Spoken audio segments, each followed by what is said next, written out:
The Galaxy Note 10 phones have landed, and they're actually a weird mix of definitely better than the S10 line, and at the same time, in some ways not actually keeping up. So, welcome to 15 great things about the Galaxy Note 10, followed by 5 things that you should keep an eye out for.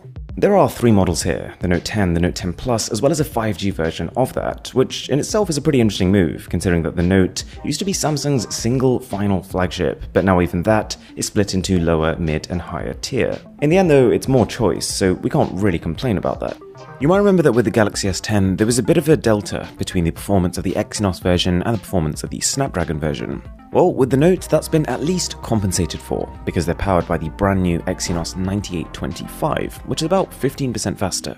There's no longer a dedicated Bixby button, and the power key is now combined with it and shifted to the left of the phone, which, to be honest, I'm completely fine with. There's no reaching or hand shuffling required to use it. This is, in all senses, an upgrade from the S10. A single tap turns the screen off, and a hold will activate Bixby. So if you want to shut it down, you have to either hold down the power and volume keys, or hit the power button that's been added to the status bar. There's a 4300 mAh battery on the Plus model, which is a really healthy amount, but whilst that is larger than the cell on the S10 Plus, because Samsung has also had to fit an S Pen inside here, means it is smaller than the one on the S10 5G. The normal Note 10 has a 3800 mAh cell, which is good considering the smaller size, but battery size is one of those areas that competitors are really doubling down on. On the subject of that S Pen, this phone has yet again a newly designed stylus, with the focus this time on air gestures. They're likening this to a magic wand for your phone. It can do all the tricks that the Note 9s could, like remotely take photos, but can now also do things like switch lenses and switch camera modes from a distance.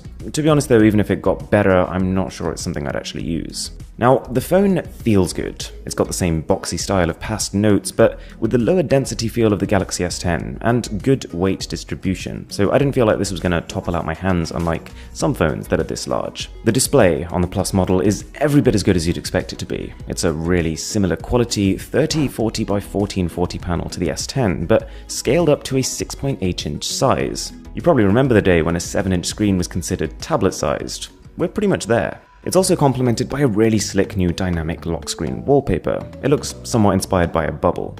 The Note 10 comes with the ability to charge with 25 watts of power, and the Note 10 Plus 45 watts. In my opinion, this is some of the best news that's come out of this launch. Samsung has been trailing with charging speeds for some time now, but not anymore.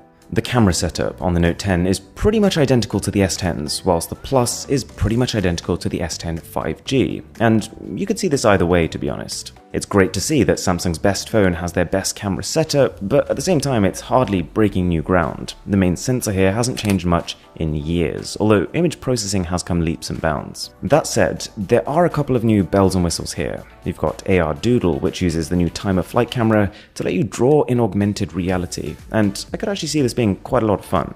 It does work better on the rear camera though, because that's where the Time of Flight is. So this right here is live focus video taken on the Note 10 Plus's front-facing camera.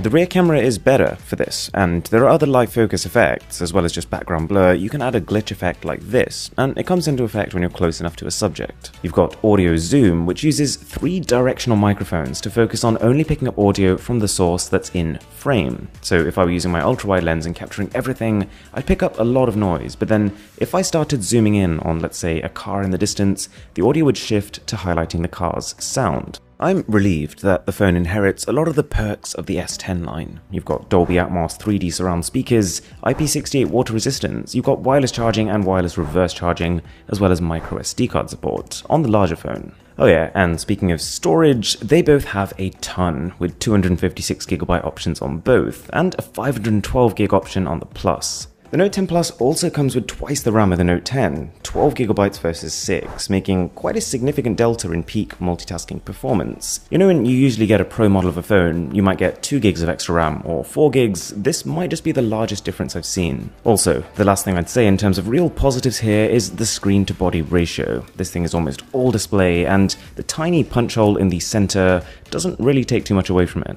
Okay, this is not a perfect phone, and I'd say one of the things which really hampers my excitement is just that there's not all that much new. This is shaping up to be a really great phone, but more because of just how close it is to the great phones that came before. This is one of the most similar feeling Note phones in terms of new features over the S line, and that in itself doesn't make it a worse phone, but it just feels like some of its competitors are moving on faster. What's kind of weird is that all variants of this phone only have a single front camera, compared to the dual we saw on the S10 Plus, and so front-facing portrait mode is not going to be as good, and there is still no iris scanning or secure face unlocking. Here's an easy one. There's no headphone jack here, and while Samsung didn't directly address why there isn't, I guess they're kind of implying that the audio will sound better through the USB-C port, but still, no doubt this is going to annoy a lot of long-term Samsung fans. Also, what's really weird is that whilst the Plus model can rest easy with a 6.8-inch Quad HD Plus display, the smaller phone is 6.3 inches, and a little more controversial because of a 1080p resolution. Now you might already know that's not a massive issue to me. Even on phones that have Quad HD panels, I sometimes set them to 1080p anyway just to save battery, but it's just a little unusual considering that this phone is priced as a flagship and that the smaller screened Galaxy S10 has a Quad HD panel. You can probably also tell, Samsung is trying out a new type of finish here. I've got the Aurora Glow versions, and they scatter light in an unusual way, and it's good to see experimentation, but this is far from the cleanest implementation of prism-like reflective glass. Glass is a reflective material. Glass picks up fingerprints, but this phone in particular shows them a lot more than the S10s or even the S10 5Gs. Okay, so Galaxy Note 10, is it the most exciting phone? Not really. Is it one of the most refined, solid, and reliable experiences out there? Definitely. I also thought I'd give you a quick behind the scenes of the setup I'm actually recording this voiceover with, because it is not as glamorous as you think. If you enjoyed this video, I've got a really special comparison comparing every single Galaxy S smartphone so far, so do check that out, and there's another one coming very soon which is going to be, I think, even better. My name is Aaron, this is Mr. Who's the Boss, and I will catch you in the next one.